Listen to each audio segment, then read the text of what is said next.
ನಾಳೆ ಮಾರ್ಚ್ 8 ಶುಕ್ರವಾರದ ದಿನ ಮಹಾಶಿವರಾತ್ರಿ ಹಬ್ಬ ಬಂದಿದೆ. ಈ ದಿನದಂದು ಈ ನಿಯಮಗಳನ್ನು ಪಾಲಿಸುತ್ತಾ ಶಿವರಾತ್ರಿ ಆಚರಿಸಿದರೆ ಶಿವನು ಪ್ರಸನ್ನನಾಗುತ್ತಾನೆ. ಸಾಕ್ಷಾತ್ ಪರಮೇಶ್ವರನು ಶಿವರಾತ್ರಿ ಸಮಯದಂದು ಕೈಲಾಸ ಲೋಕದಿಂದ ಭೂಲೋಕಕ್ಕೆ ಸಂಚಾರಕ್ಕೆ ಬರುತ್ತಾನೆಂದು ನಂಬಿಕೆ ಇದೆ. ಈ ದಿನ ಭಕ್ತರು ಶಿವನನ್ನು ಭಕ್ತಿ ಪ್ರೀತಿಯಿಂದ ಪೂಜಿಸುತ್ತಾರೆ. ಈ ದಿನ ಅಭಿಷೇಕ ಮಾಡಲು ಸಾಧ್ಯವಾಗದಿದ್ದವರು ಈ ಒಂದು ಕೆಲಸ ಮಾಡಿದರೆ ಅಭಿಷೇಕ ಮಾಡಿದಷ್ಟೇ ಪುಣ್ಯ ಫಲ ಪ್ರಾಪ್ತಿಯಾಗುತ್ತದೆ. ಮಹಾಶಿವನ ಅನುಗ್ರಹದಿಂದ ನಿಮ್ಮ ಜೀವನದ ಹಣಕಾಸು, ಸಾಲದ ಸಮಸ್ಯೆ, ಆರೋಗ್ಯದ ಸಮಸ್ಯೆ, ಶತ್ರುಗಳ ಬಾಧೆಗಳು ದೂರವಾಗಿ ಮಾಡುವ ಕೆಲಸದಲ್ಲಿ ಪ್ರಗತಿ ಕಾಣಬಹುದು. ಶಿವನು ಅಭಿಷೇಕ ಪ್ರಿಯ. ಶಿವರಾತ್ರಿ ದಿನ ಶಿವನಿಗೆ ಅಭಿಷೇಕ ಮಾಡಿದರೆ ಜನ್ಮ ಜನ್ಮಗಳ ಪಾಪ ಕಳೆದು ಅದೃಷ್ಟವಂತರಾಗಬಹುದು. ಆದರೆ ಪ್ರತಿಯೊಬ್ಬರ ಮನೆಯಲ್ಲೂ ಶಿವಲಿಂಗ ಇರುವುದಿಲ್ಲ, ಅಭಿಷೇಕ ಮಾಡಲು ಸಹ ಬರುವುದಿಲ್ಲ. ಶಾಸ್ತ್ರ ಸಂಪ್ರದಾಯ ಪಾಲಿಸುವವರು ನಿತ್ಯ ವಿಗ್ರಹಾರಾಧನೆ ಹಾಗೂ ಇನ್ನಿತರ ವಿಶೇಷ ಪೂಜೆಗಳನ್ನು ಮಾಡುತ್ತಾರೆ. ಆದರೆ ನಿತ್ಯ ಕೆಲಸಕ್ಕೆ ಎಂದು ಹೊರ ಹೋಗುವವರು ಹಬ್ಬದ ದಿನವೂ ಒಮ್ಮೊಮ್ಮೆ ರಜೆ ಸಿಗದೆ ದೇವರ ಪೂಜೆ ಮಾಡಲು ಸಾಧ್ಯವಾಗಲಿಲ್ಲ ಎಂದು ನೊಂದುಕೊಳ್ಳುತ್ತಾರೆ. ಅಂಥವರಿಗೆ ಸರಳವಾಗಿ ಶಿವನನ್ನು ಒಲಿಸಿಕೊಳ್ಳಲು ಈ ವಿಧಾನ ಪಾಲಿಸಬೇಕು. ಶಿವರಾತ್ರಿಯ ದಿನ ಶಿವನ ಹೆಸರನ್ನು ಹೇಳಿಕೊಂಡು ಎಚ್ಚರವಾಗಿರಬೇಕು.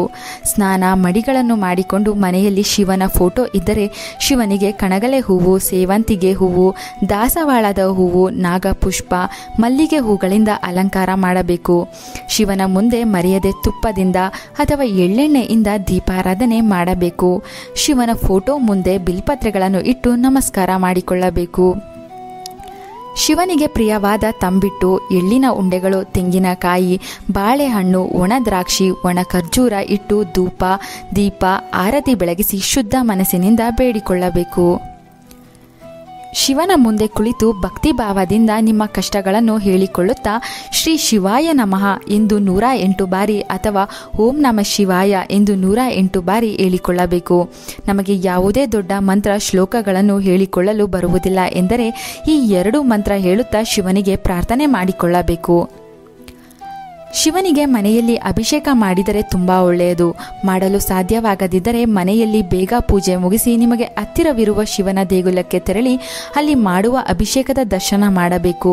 ಶಿವನಿಗೆ ಮಾಡುವ ಅಭಿಷೇಕವನ್ನು ಕಣ್ತುಂಬಿಕೊಳ್ಳುತ್ತಾ ಶ್ರೀ ಶಿವಾಯ ನಮಃ ಅಥವಾ ಓಂ ನಮಃ ಶಿವಾಯ ಎಂದು ಹೇಳಿಕೊಳ್ಳುತ್ತಾ ಸಾಕ್ಷಾತ್ ಶಿವನೇ ನಿಮ್ಮ ಕಷ್ಟಗಳನ್ನು ಕೇಳಲು ಭೂಮಿಗೆ ಬಂದಿದ್ದಾನೆ ಎಂದು ಭಾವಿಸುತ್ತಾ ಸ್ನೇಹ ಮನೋಭಾವದಿಂದ ಆತನ ಜೊತೆ ಮಾತನಾಡಬೇಕು. ಹೀಗೆ ಸರಳವಾಗಿ ಸಂಕಲ್ಪ ಮಾಡುವುದರಿಂದ ಮನಸ್ಸಿಗೆ ಶಾಂತಿ, ಶಿವನೊಂದಿಗೆ ಮಾತನಾಡಿದ ಮನೋಲ್ಲಾಸ ಉಂಟಾಗುತ್ತದೆ. ನೋಡಿದ್ರಲ್ಲ, ಚಂದನ ಲೋಕದಲ್ಲಿ ಎಷ್ಟು ಸರಳವಾಗಿ ಶಿವನಿಗೆ ಹತ್ತಿರವಾಗುವ ಬಗ್ಗೆ ತಿಳಿದುಕೊಂಡಿದ್ದೀರಿ. ಇನ್ನು ಶಿವನಿಗೆ ಯಾವ ಯಾವ ಪದಾರ್ಥಗಳನ್ನು ಅರ್ಪಿಸಿದರೆ ಏನು ಫಲ ಎಂದು ತಿಳಿಯುವುದಾದರೆ ಶಿವನಿಗೆ ಭಕ್ತಿ ಮನಸ್ಸಿನಿಂದ ಕಬ್ಬಿನ ಹಾಲು, ಸಕ್ಕರೆ, ವಿಭೂತಿ, ಹಸುವಿನ ಹಾಲು, ತುಪ್ಪ, ಬೆಣ್ಣೆ, ಗಂಧವನ್ನು ಅರ್ಪಿಸಿದರೆ ವಿಶೇಷ ಫಲಗಳು ಪ್ರಾಪ್ತಿಯಾಗುತ್ತದೆ. ನಮಗೆ ಇವುಗಳನ್ನು ಸಹ ಶಿವನಿಗೆ ಅರ್ಪಿಸಲು ಸಾಧ್ಯವಿಲ್ಲ ಎನ್ನುವುದಾದರೆ ಪರಿಶುದ್ಧ ಮನಸ್ಸಿನಿಂದ ಒಂದೇ ಒಂದು ಬಿಲ್ಪತ್ರೆಯನ್ನು ಶಿವನ ಮುಂದಿಟ್ಟು ನಮಸ್ಕಾರ ಮಾಡಿಕೊಂಡರೂ ಸಾಕು. ಜನ್ಮ ಜನ್ಮಗಳ ಪಾಪಗಳು ಕಳೆದು ಅದೃಷ್ಟ ಶಿವಾನುಗ್ರಹ ಪ್ರಾಪ್ತಿಯಾಗುತ್ತದೆ. ಹಾಗೆಯೇ ನಾಳೆ ಬೆಳಿಗ್ಗೆ ಸ್ನಾನ ಆದ ತಕ್ಷಣವೇ ಶಿವನ ಹೆಸರನ್ನು ಹೇಳಿಕೊಂಡು ಹಣೆಗೆ ವಿಭೂತಿ ಇಟ್ಟು ದಿನ ಆರಂಭಿಸಬೇಕು. ಹಣೆಗೆ ವಿಭೂತಿ ಧರಿಸದೆ ಪೂಜೆ ಹಾಗೂ ಸಂಕಲ್ಪ ಮಾಡಿಕೊಂಡರೆ ಪೂಜೆಯ ಫಲ ಸಿಗುವುದಿಲ್ಲ. ಇದು ನೆನಪಿರಲಿ. ನಾಳೆ ಸಾಧ್ಯವಾದರೆ ದಾರಿದ್ರ್ಯ ನಾಶಕ್ಕಾಗಿ ದಾರಿದ್ರ್ಯ ದಹನ ಶಿವ ಸ್ತೋತ್ರ ಕೇಳಿ. ಇದನ್ನು ಕೇಳುವುದರಿಂದ ನಿಮಗೆ ಪ್ರತಿ ಕೆಲಸದಲ್ಲೂ ಆಗುವ ಅಡೆತಡೆಗಳು ದೂರವಾಗುತ್ತದೆ. ಆಗುವ ನಷ್ಟಗಳು, ದಾರಿದ್ರ್ಯ ದೋಷಗಳು ಶೀಘ್ರವಾಗಿ ದೂರವಾಗಿ ಮಹಾಶಿವನ ಅನುಗ್ರಹ ಪ್ರಾಪ್ತಿಯಾಗುತ್ತದೆ. ಹಸುವಿನ ಹಾಲನ್ನು ನಾಳೆ ಶಿವನ ಹೆಸರನ್ನು ಹೇಳುತ್ತಾ ಮಕ್ಕಳಿಗೆ, ಹಸಿದವರಿಗೆ ನೀಡಿದರೆ ನಿಮ್ಮ ಜೀವನದಲ್ಲಿರುವ ಕಷ್ಟಗಳ ಪ್ರಮಾಣ ಕ್ರಮೇಣ ಕಡಿಮೆಯಾಗುತ್ತದೆ. ಶಿವನ ಪ್ರೀತಿ, ಕರುಣೆ ದೊರೆತು ಜೀವನದಲ್ಲಿ ಏನನ್ನಾದರೂ ಸಾಧಿಸಲು ಶಿವನ ಶಕ್ತಿ ಲಭಿಸುತ್ತದೆ.